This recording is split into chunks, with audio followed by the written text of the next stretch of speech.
শুয়ে আছো? শরীর খুব খারাপ নাকি? দেখি দেখি।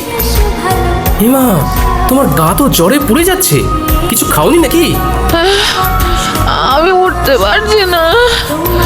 আজকে রান্নাটা যে কি করে করবো বুঝতে পারছি না গো।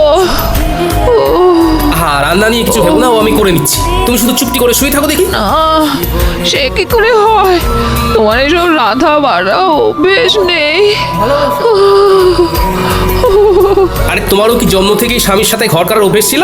হ্যাঁ, সেই তো আমার সাথে বিয়ের পরে অভ্যেসটা হয়েছে।